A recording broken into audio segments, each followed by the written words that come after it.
All right, we're recording. So welcome everyone to the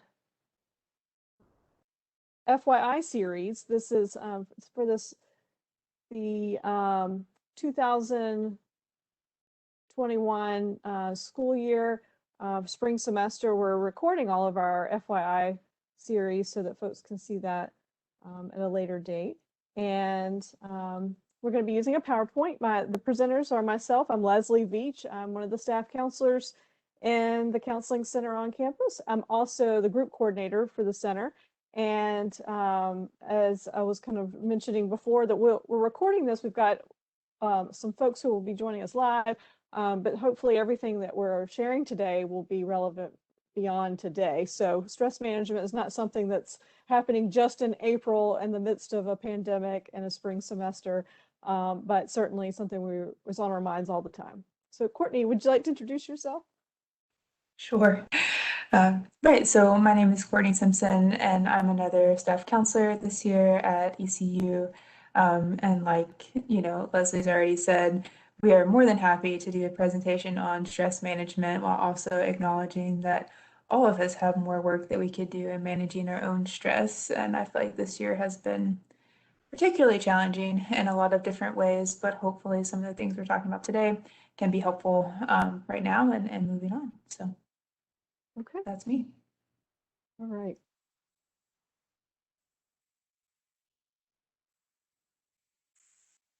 So just to start us out, since we are members of the Counseling Center, I want to make sure you know about our services. We are still providing services virtually right now. At some point, we will also begin to have some in-person services again. We'll all be looking forward to that. But at the Counseling Center, we've got listed there kind of our main services we provide at the campus. And I do want to mention that urgent support services are something that are available 24/7. So we do have during the day our counselors who are available to answer the phone and talk with folks who are having an urgent need. But then even after hours on the weekends, we are able to provide phone crisis support. So our number is at the bottom of each slide of this presentation. So it'll stay there. It'll still be there for you to see throughout. So if there were to be a need that arose during this presentation, sometimes when we talk about stress or just even kind of any counseling topic, we may be surprised. We may find ourselves feeling a little bit more activated than we expected. So we want to make sure the resources available there. So I do want to mention, put a plug in there for individual and group counseling. That's something that typically happens by appointment. Both individual and group counseling are an important part of what we do at the Counseling Center. It's really one of our primary ways of providing support to students on campus.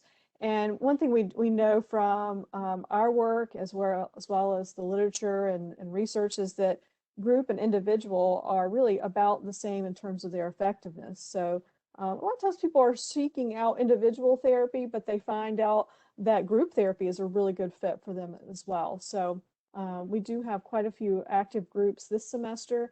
All of our groups are virtual right now, but we will at some point be moving back to some face-to-face group opportunities. Our substance use counseling is available. That is free, confidential service that we provide to the campus, but we also do meet with students who have been mandated for various reasons from the campus. So most of the folks we work with are voluntary, have chosen or seeking out our services, but we do have some folks who come to us through the Office of Student Rights and Responsibilities. So that counseling is still confidential. In order for us to share information, the student does have to sign a release for us to share that they've been to see us. Collegiate recovery community, I encourage you to look into that with a lot of great resources through the CRC. It is really a way to provide support to anyone who's in recovery or who wants to support others who are in recovery with mental health concerns and substance use concerns. So that's a thriving community. It's been active, continued on into the pandemic, and in some ways, I think it's just grown from there because more students have had an opportunity to get connected. And then workshops, outreach, that's what we're doing today. Case management would be kind of helping folks with getting connected to resources on campus or off campus. And then consultation. That's something we provide most often probably to faculty, staff, or other students who are concerned about another member of the community, but also sometimes parents or community members who are concerned, who reach out to say, I'm not sure quite how to respond, but I want to be supportive. So that's part of what we do as well. Okay, so that's our services. So we'll kind of launch into our program material for today.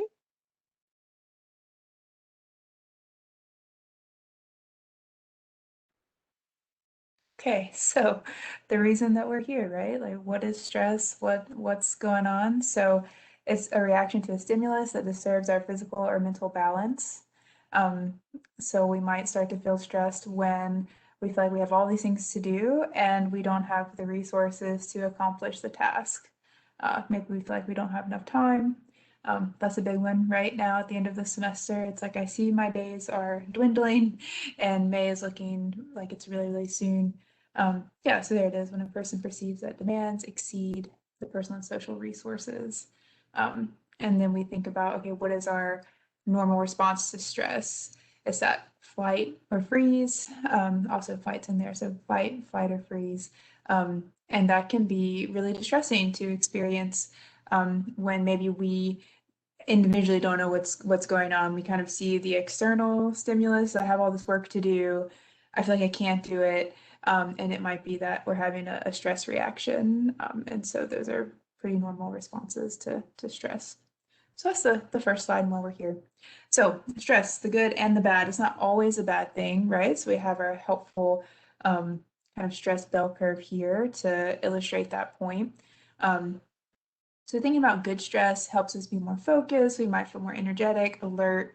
We've got extra strength to defend ourselves, specifically that fight or flight response, right? We need to get out of the way or maybe defend ourselves. So we have more energy to do that.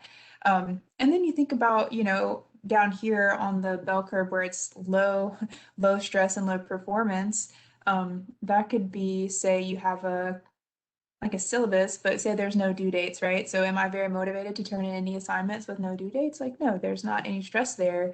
So that's kind of the low end, where the high stress is there's just too much going on.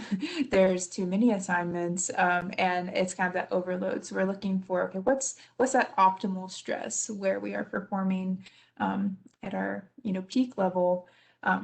So it can be helpful. It can also be a little bit too much when it starts to feel more overwhelming and we start to feel more panicky than productive. But we can go ahead and pop over to the next slide. And again, more illustrations of the stress curve. I like the one on the left with the colors, I think can be really helpful. So thinking about how can we find that balance and end up more on the fatigue level. And when we start to feel exhausted, learning to take breaks, because that's something I've definitely been seeing. I feel like this semester, just in general, if people are really stressed out, they're expecting, oh, I should be able to perform, way up here at my peak performance like I was when I was just moderately stressed. And what we see is that's not realistic. And so it kind of feels like, well, I can't take a break because I don't have time to take a break because I have all this work to do. But then you're not taking that time to de-stress, do a breathing exercise, go for a walk outside. Like all of these things are bringing your stress down. So sometimes thinking about, okay, if I'm investing in bringing my stress like this way on the bell curve, going more towards exhaustion or fatigue, my performance is actually going to be higher. So I'm going to be more productive with that time that I have to work. So anyway, that's a helpful way, I think, to look at it when we say, I don't have time to take a break. By taking a break, by addressing what's stressing you out, I would argue when you return to doing the work that you need to do, you're probably going to find that you're more productive. Yeah, so we also notice like during times of change or times of uncertainty that we might feel more out of balance more easily. So if we think about kind of optimal levels of challenge and support, that's where learning and growth really happen, is where there's a nice balance of those two. But our balancing place may change and shift. So what worked for us in the fall of 2019 may look very different than what it looks like right now. For most of us, it does. So what we need, and as Courtney was saying, like breaks, it may mean we need more breaks or more frequent breaks or a different kind of break. I know for me, I've been getting outside more. And I notice a real difference when I haven't been outside much, when I haven't got enough sunshine, enough fresh air. Um, right now it's a lot of pollen, but still it's so important. So that was important to me before, but now it seems to be like even more important. So somehow that's shifted for me that I'm needing more of something to have that support. So, we want to talk a little bit about like what happens when we get the too much stress going on over time. Um, we we don't really expect that we can't always anticipate what's around the corner. So we might think, okay, I'm really stressed right now. It's April. I've got a lot of tests and papers going on. I've got maybe some family or some personal stuff going on, but I don't really have no way of seeing into the future to know, like, is this going to level out? Like maybe in the semester's over it will, but what's after that? We just don't know. And one thing we do know is that we are conditioned as humans to respond to flight, fight, or freeze. That's a response that's innate in us. We are designed that way to keep ourselves safe. So I've got a picture of the brain there.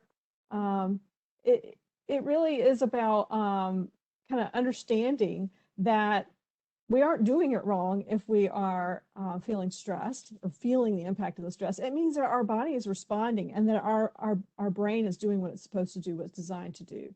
So kind of like in this picture here, we take in information maybe through our eyes. In this example, it's just, you see something that's a threat. It may be something we think about. It may be something someone says, right? It could be a feeling, like that kind of sixth sense we have, right? We have a feeling of something. And so we can find that our amygdala can be activated. That's the part of the brain that is the security guard of the brain. It decides, like, is what's in front of me or what I'm experiencing something that's of danger to me. In our modern day world, it's often not something like a snake or a bear or something, but it's more about like, oh, I have a bill and I don't know if I can pay it, or I have a due date and I don't know if I have enough time to get everything done, or I have this task in front of me, something that's really important to me, and I'm not sure I have what it takes. Maybe I'm not feeling my best, or even if I am at my best, is that going to be enough? So that can also activate that fight, flight, and freeze response. Um, Sometimes people will talk about um, procrastinating or avoiding work, and think of it as some sort of character flaw in themselves. And I think it's real helpful to reorient that thinking to, it's really, you're probably responding in a flight, fight, freeze response. It may be freeze. It may be like, I feel like I can't do anything. I'm so overwhelmed. And over time, it does have an impact. Unchecked stress. Stress is normal. It's a part of life. We are designed to handle it. It's not that stress is always a bad thing. As we're saying, sometimes it can help motivate us and help kind of get us to our peak performance. But unchecked stress over time, that's really what we're talking about in terms of wanting to manage stress or stress management.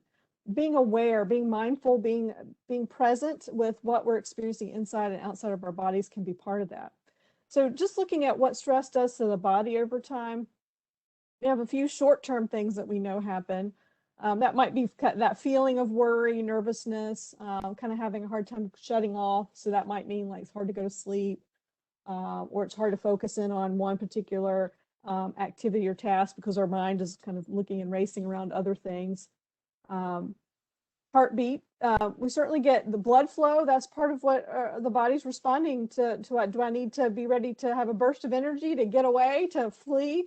So if it responds that way, even if it's something like a test, we might not think about an exam or a big paper as something that would send us to wanting to climb a tree.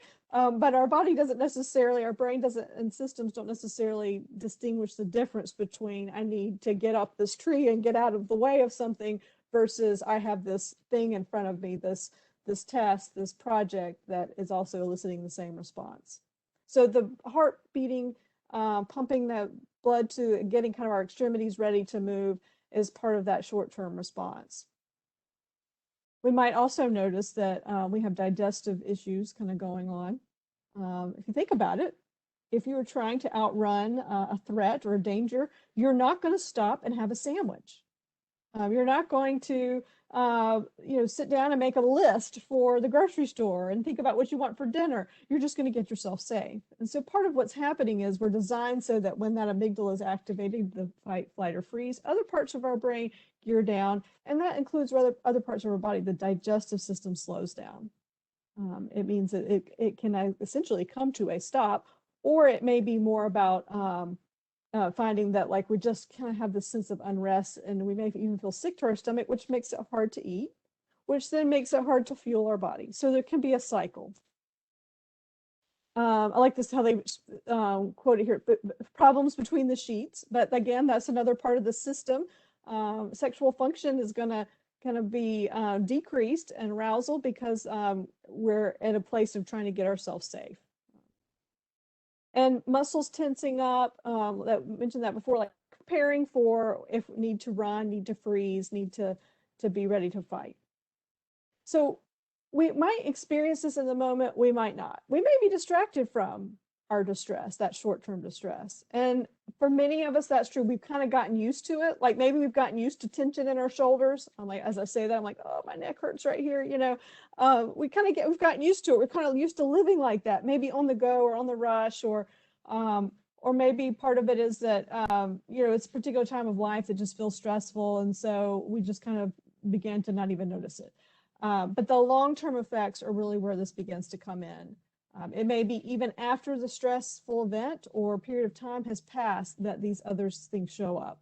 That could be headaches, migraines. It could be mental health problems. That's something we're all thinking about sort of post-pandemic.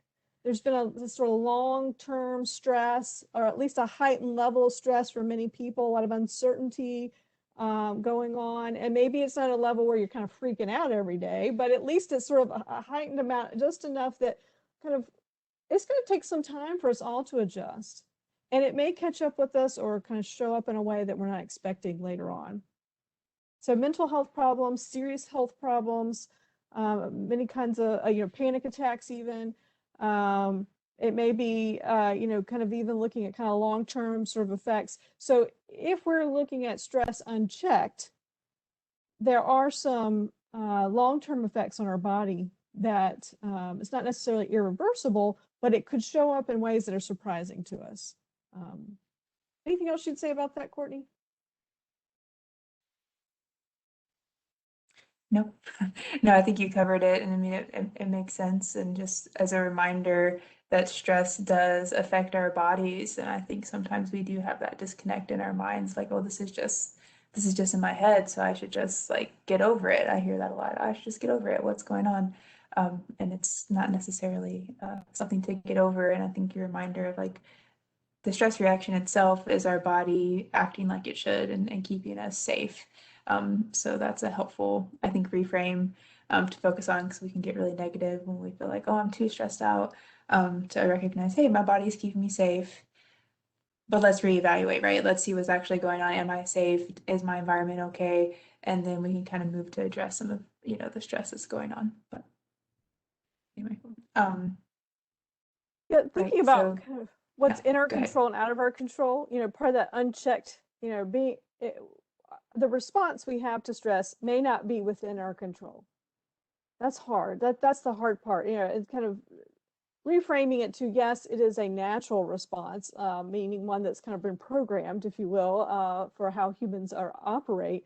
But we do have things that are in our control and out of our control, and it can get confusing because a lot of times people say, well, I really just want to control how I think about things, or I really want to control how I feel. Well, that too is an emotional, natural response that we don't necessarily have control. In fact, our attempt to control those things can really get in the way of healthy living, a well-balanced living. So want to kind of think about in our control, out of our control. If you'd like, you could either kind of take mental note, or if you have a piece of paper there in front of you and you'd like to draw these circles of control. It's helpful to revisit, I think, this model again and again, because things may change with this. So the idea is you draw the inner circle, you put your name there, and then you write the things that are in your control. And that might be right now, like I have control over what time I get up in the morning. I had control over how much coffee I drink. I mean, like just very basic things in your day, like what you have control of. Most of the time, I have control over my schedule, but then there are interruptions and things that go on throughout the day that feel out of my control. But I might need to kind of think through that. Is that something that, am I setting up an environment where I can have a scheduled day? Um, so sometimes it kind of comes down to some fine tuning of exactly what's in the control and what's outside. But there are lots of things that are outside of our control. We are living through a pandemic. Much of what's going on through that has been out of our control as individuals. I can control whether I wear a mask or not. I can control perhaps whether I sign up for or go get a COVID vaccine when it's my turn. There are things that I might have control over there, choices, we'll say. I have choice over some of those things. But many of those things I don't have choice over. So I want to kind of, put into perspective when things are feeling out of control, being able to notice where we still have choice can be really helpful and effective to sort of regaining a little bit of that balance. And it may be something very simple. I get to choose what I wear today. When I was leaving the house more often, a lot of times it was about what kind of shoes am I going to wear? Like I'm going to do a lot of walking today. I don't want my feet to hurt. I want to make sure I'm wearing a pair of shoes that, are equipped for the day. Like that was a sense of choice. So maybe outside of that, once I show up at the office or get there to the campus, what happens, I may not have a lot of control over kind of how my day flows, but I have some control about how I start my day, for instance.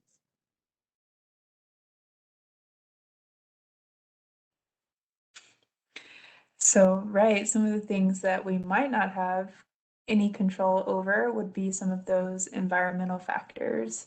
Um, and I mean, like Leslie said, we do have some control in our responses, but it can be very much something outside and external that is adding to our stress. And by recognizing some of those things, we can then kind of understand our feelings a little bit more and then focus in on back what we can control. So some of the environmental factors that have been going on.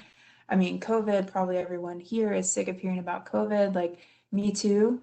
And I feel tired and I'm I have Zoom fatigue and WebEx fatigue and COVID fatigue. Like even if I have stayed healthy, right, throughout the pandemic, and some people haven't, COVID has affected everyone differently. So you were sick, people in your family were sick, or maybe you were really fortunate health wise. You didn't have any health problems yourself based on COVID, but your entire schedule has been flipped upside down. Oh, I don't know how many times, a bunch of times throughout the pandemic. And that is going to add to your stress. So it makes sense that kind of that baseline or where you feel like you were kind of pre-pandemic, like if that's changed a little bit, I would say that that makes sense because COVID has affected everyone over the past year. And then we've got racial and ethnic related stress and other forms of social injustice in the form of everything that's been going on. And it's all across the news, all on social media, what's going on in the world. And then that hits people differently. And that's going to add to stress as well. And so it's like, well, I don't have control over this because I am, in a different town. But what's happening, right, is affecting my mood, is affecting my emotions. Like I feel compassion for people for what's going on, and that's affecting that stress level as well.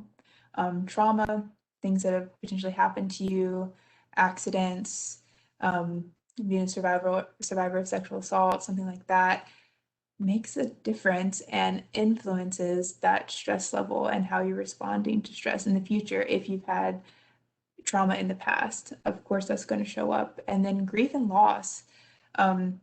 Grief and loss in what we think about in the traditional sense of if we have lost a loved one, like they have passed away or something like that. Grief is a natural response to losing someone, and it is a difficult response. It can be physical, it's emotional, it can have spiritual level implications for people depending on your beliefs.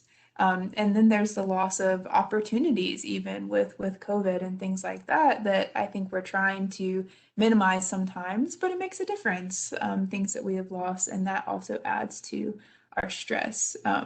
And so sometimes I'm looking at this list actually and feeling a little bit overwhelmed of how many things I don't have control over, we don't have control over. But I think kind of under those categories, so say with grief, for example, you have no control over losing someone, but in how you remember that person, or in reaching out for support, or in processing your emotions and letting yourself feel them, that is something that you do, or those are things that you do have control over. Um, so kind of looking for those little pieces, even within this big environmental factor, to identify, okay, what's outside of my control? And even in this moment, like, what do I have control over personally?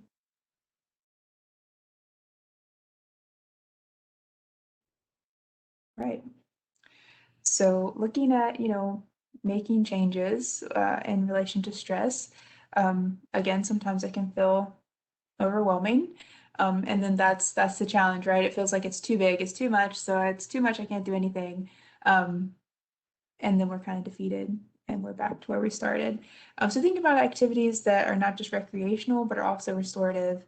And so that just means sometimes I think about this as shifting gears. So, like, say you've been on the computer all day doing class and then doing homework, and then your relaxing time is scrolling on your phone. And that's not necessarily a bad thing. I scroll on my phone too, often, maybe too often, but anyway, a lot. And but it doesn't change. I'm still looking at a screen. I'm still maybe pretty stationary. And in some ways, it feels the same, if that makes sense. Even though I'm doing a different activity, I'm not really engaging my body. Like, I'm just still staring at something. So for me, something that's a little bit more restorative would be something that involves movement. If I've been sitting all day, if I've been working, like getting up and doing a workout, or going outside, or even talking to someone on the phone versus a screen and not looking at them, but listening to what they're saying to me and walking around feels a little bit different. Like, to me, that's a gear shift and not just staring at a screen the whole day. So kind of asking yourself, what do I enjoy doing? What would feel different than what I've been doing this whole day? Um, and sometimes I think that's a helpful way to think about it. Um, and then being proactive and preventative rather than waiting until you can't handle it and collapse. When we find ourselves completely overwhelmed by stress, it can be really hard to come up with a plan. Then it's like, well, I can't, I, I don't know. So when our stress is lower, I think we're very inclined to say, oh, I'm fine, I'm good, I'll just keep going. But when we're feeling a little bit better, that's a great time to make those adjustments, or to put things in our schedule that are helpful for us, because those are going to be very beneficial when maybe our stress level increases. We already have a plan, we have habits. And then working a self-care routine into your everyday life and being flexible with this. I think Leslie touched on it earlier, but sometimes our needs change, or sometimes an activity that we had that was meeting several needs changes. There's a transition, the activity gets canceled, COVID, whatever.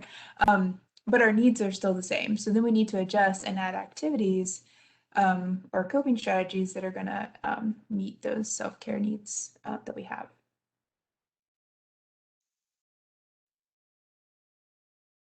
Um, right. And then your basic instructions, thinking about what it looks like to be on an airplane. And when they talk about the crisis plan, if the oxygen mask falls from the ceiling, right, you're not trying to put it on someone else first, put your own mask on before you help other people. And so that's the idea, with stress as well. Like, it can't perform at my peak level, and I can't really help someone else if I'm not taking care of myself. Like, who's going to put my self-care routine together? No one, right? Like, I have to do that for myself in order to be able to function and be helpful to other people as well.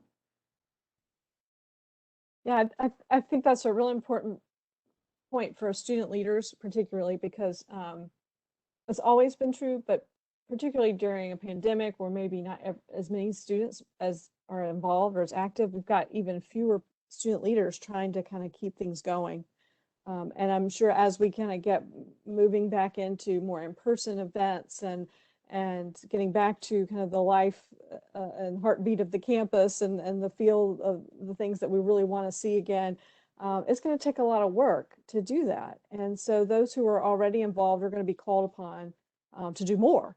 And, as this, sort of the saying says, you can't pour from an empty cup.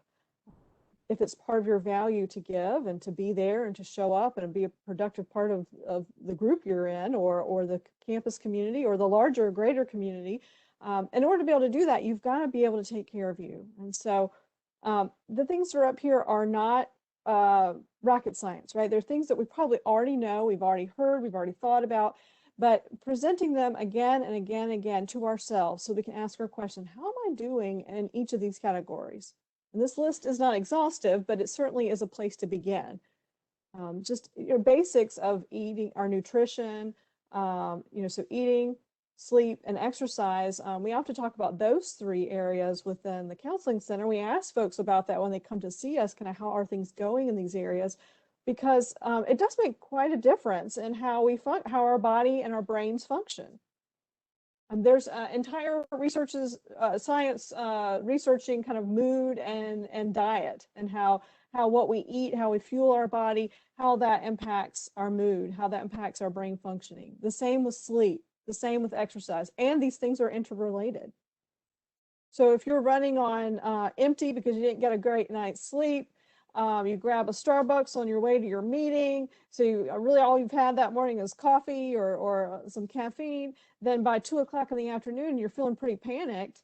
There may be real physiological reasons behind that.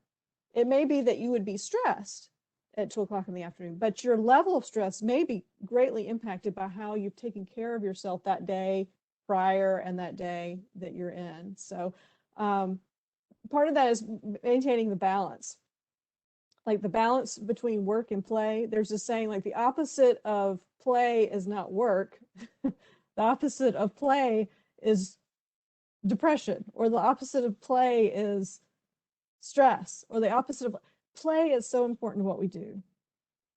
If we work, even if we love our work and we enjoy what we do, finding opportunities for play, for creativity, for being able to just be free, working that into the day.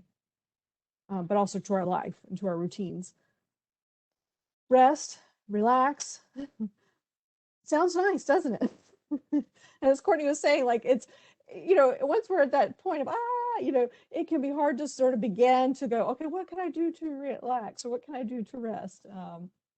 So having a plan for that, making it a part of your life. If it's not already a part of your life, think about how you can do that. Expressing yourself, already talked about that. Some that can be about creativity, but it can also be about sharing with others, letting other people in, being able to say no. The engaging with others has been tricky, I know. We're all having to kind of learn new ways of doing that. I am definitely feeling the Zoom fatigue, or WebEx fatigue or whatever. And so there are some people that I could, friends or what I could family could get together with online, but I spend every day at work online. And so I really don't want to do that. So I'll be looking forward to be able to get back to see more people in person, but I'm having to kind of balance that out, thinking about that, like one more, Zoom meeting or getting together might not be what is actually restorative, as Courtney was saying.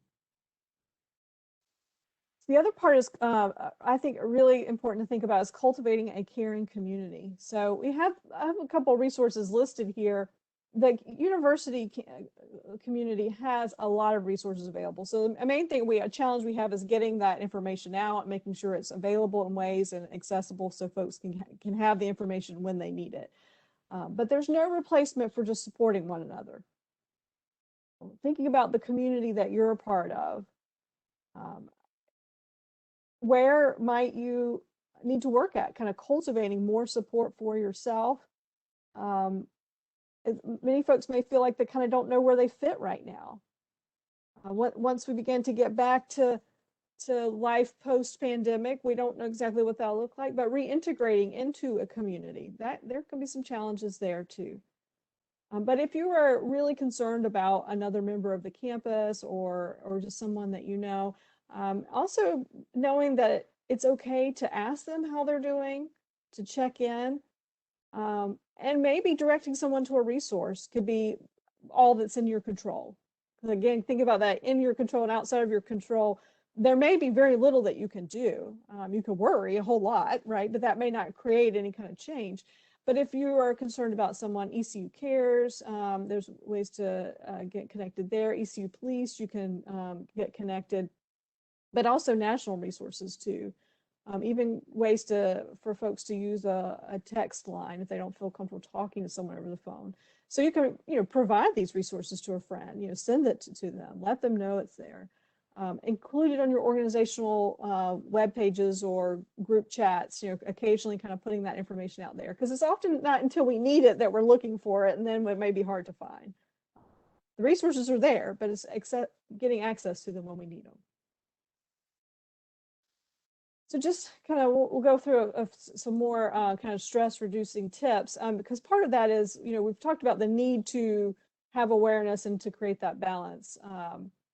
But Courtney, you want to say anything about the some of the tips we have here?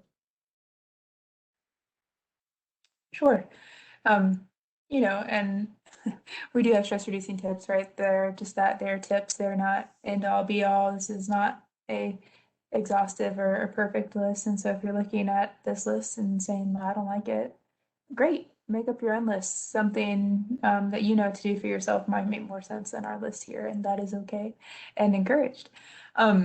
So staying or getting organized and looking at goals. So what are short-term goals? What are long-term goals that really align with your values and what you want to do? Sometimes like, well, these goals aren't motivating to me. Okay, well, where did those goals come from? Maybe they've been put on you by family expectations. Maybe they're coming more from your faculty, or maybe it's like, well, my therapist said blah, blah, blah, so I'm going to do this. And it's like, okay, but do you agree with what your therapist said? Do you think it's going to work? If not, then reevaluate that goal. It might not mean anything to you. And we would much rather you have goals that are meaningful and align with where you would like to be, because then you're probably more motivated to get organized in order to try to achieve or pursue those goals. So whatever it looks like, to stick to a schedule. If that's a calendar on your phone, if that's a whiteboard calendar on your wall, whatever works. Cleaning something. If the sink full of dirty dishes feels like too much, like, okay, well, can you clean your room, or are we going to tackle that sink? Maybe that's the one we're going to clean up, for the moment. Something like that can be helpful. Paring down your to-do list, especially when we get stressed, it's like, well, what do you have to do? And I have everything to do.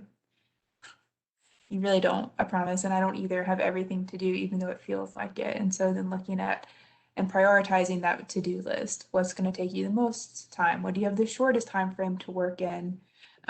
Sometimes moving from a smaller assignment to a larger assignment can be motivating. Some people prefer to do the exact opposite. Start with a larger assignment and work your way down to the easier ones, or ones that take less time. Again, flexibility, and this is probably stressing some people out. If it's too stressful to think about what do I want to do, then just take one of these from the list and try, see what happens. And then adjusting your standards when needed. We can add a lot of stress to ourselves sometimes when we're demanding perfection, like it exists and like we can do it.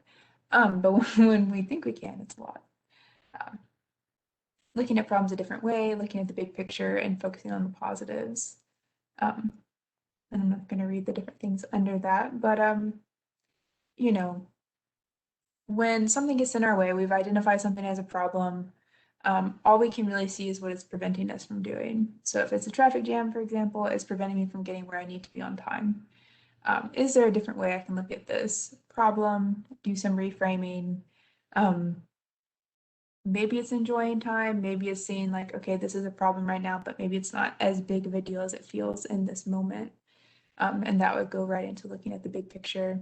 And then focusing on the positive would be practicing gratitude. We're not getting rid of the negatives. The negatives are still there, but also what's been going well. What are you grateful for? And taking time to really see those things as well can be helpful, especially just because as people, we do have that negativity bias. We could have 100 social interactions that felt comfortable for us, that were maybe fun, but what are we thinking about? That one time that we did something kind of weird and someone looked at us funny, and now probably we don't know how to talk to people anymore. that's anxiety. That is stress. That's not true. But that's what we focus on is that one time that it didn't go well. But what were the other times like where you had a positive experience or things were going um, okay? So, and if you can look for humor in the situation, that can be fun as well.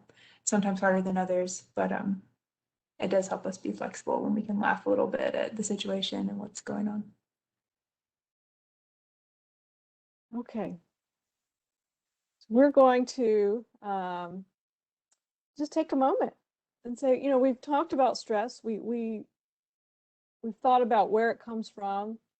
We've had some opportunity to think about it as maybe reframe as not like necessarily a problem, but a way that our body and our brains, our minds respond to external factors so that we can be prepared.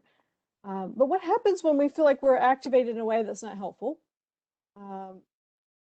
We can employ all the tips that we've talked about, all the strategies, all the ideas, and then say, but I'm still really, really stressed and I cannot do what's in front of me. Or we have this feeling of being overwhelmed to a point that the tips and strategies don't seem to work. Noticing your breath and slowing down and breathing through your belly. It sounds so simple. Why is it helpful? Why does it work? Well, it works because, as we talked about, the parts of our brains that are geared down, the parts that actually help us problem solve, are the ones that we kind of need in those moments. So by breathing and allowing the breath and slowing allowing our heart rate to slow down just a bit so that we can kind of notice, I'm not in danger in this moment. Like I might be worried about something, but I'm not in danger in this moment. It can actually help through the other parts of our brain to light back up. That prefrontal cortex that helps us to do that great problem solving and do all the things that we've been training it to do. We have to get it re-engaged, get it to light back up. So with the most basic way of doing that is really to notice the breath. So I like this little cartoon here. I didn't find this. This was part of another PowerPoint that someone in our office put together. But it's just, I think having even a picture of this, like just beginning to get back to the inhale, exhale, inhale. And we're breathing all the time, not having to think about it. But once we begin to notice our breath, it just automatically begins to change. Maybe you're noticing right now that you're breathing a little more steadily, just having focused on the breath. Some examples of breathing strategies or techniques are breathing to a count, a particular count, like a count of 4. I just saw something pop up on one of my feeds the other day about Navy SEALs doing box breathing as a technique. Well, I looked at it, I was like, that's 4 square breathing. That's what they're doing, is 4 square breathing. Think about kind of Navy SEALs, but having to be ready to kind of go into like a real high intensity situation. But being able to breathe to a count of 4. It's breathing in to a count of 4, holding for a count of 4, breathing out to a count of 4, hold to a count of 4. So you can imagine a square or a box as you breathe. Kind of, this happens to be one of the breathing techniques that I can remember to do, I guess. If I wake up in the middle of the night and I'm feeling kind of agitated or anxious or having trouble going back to sleep, I guess because I practice it and it's just a simple one, it's one that comes to mind and I can practice this one and then I typically fall back asleep after a couple rounds of this. It doesn't always work, but most of the time it does. Maybe there'll be one that works more for you. So 7-11 breathing, any kind of breath where you have an in-breath and then an out-breath, the out-breath being a little bit longer. That's a yoga breathing technique where you're breathing into a count of 7, out to a count of 11, but you can change the count. Many apps that are available show you ways to do these kind of breathing.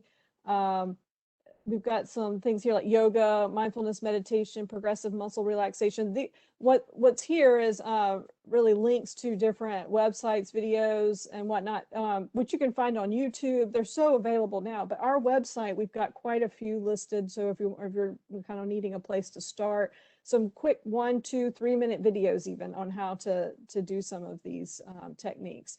And it's not that you have to carve out a lot of time.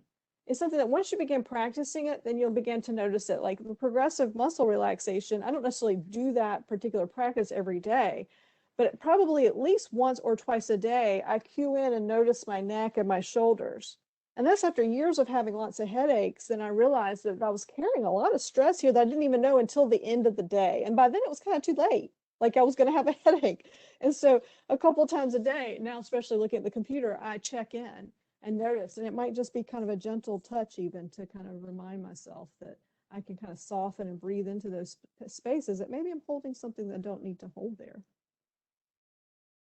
So if you're looking for apps, suggestions, ideas, you can look at our website for some ideas. There's a few listed here, but we have apps for different kinds of phones. But if you have a smartphone, tablet, anything you can find, lots of things to help practice. There are some recent research out of certain ones having more of maybe effectiveness than others. But my main thing I would say is just be kind of a wise consumer. I wouldn't pay for an app unless you kind of know a little bit about it. Be careful about whatever kind of personal information you enter into an app. You don't necessarily know where that's going. But there are many that are available and accessible that you can have access to that don't require you to input a lot of information.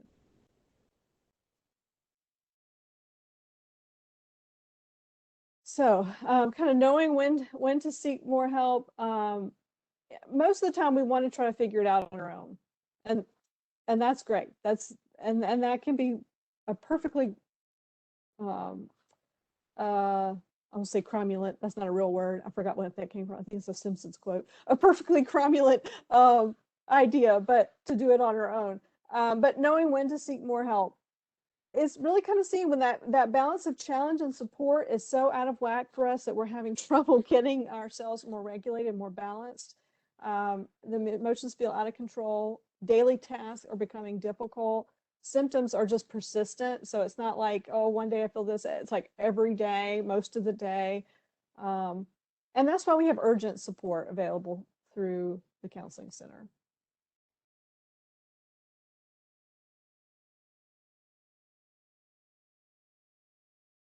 So that brings us to a close for our material today. We've got our information there again. Just want to say that more than anything, we want to normalize that stress is a normal part of life. And so if you feel stress, it's not because you're doing it wrong. It's because you're alive. If you have a heartbeat, you have stress. And if something feels painful, it typically is because it's hitting on something that matters or is important to us. And so ignoring it typically doesn't make it go away. We would like to distract ourselves out of stress, and for temporarily, for a little while, it may work. But really, the reason that I guess stress management, that term, is the idea is that it's kind of an ongoing task, management over time. Courtney, anything else you'd like to add?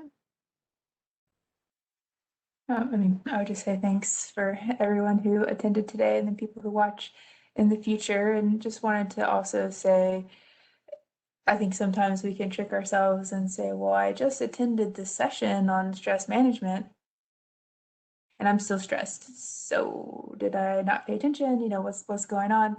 And just a reminder that practice is way more important than just taking in the information. So I would encourage anyone watching to kind of go back through the PowerPoint and even choose one thing, even if it was the circles of control, like what's in my control, what's outside of my control, and identifying some of those things could be a step, because we can get really, really stuck. And that freeze response can show up when it's like, oh, I have all this good information, but I don't know what to do with it. Is to start as small as you can and then build on that, just like with any other skill. And for me, it's helpful to imagine sports analogies because I was an athlete forever. And so when you're watching people play a basketball game, all of those things then just happen, right? They started with the basics. And at one point, probably even to NBA players, dribbling a basketball seemed important. And now it's something they do without thinking. But sometimes we beat ourselves up for having to practice skills like stress management. They are skills that we have to learn. We can start small, we can build on those. So that's what I would say. All right. Well, thank you. That concludes our program for today, and hope that you find something you can take away and will be helpful for you.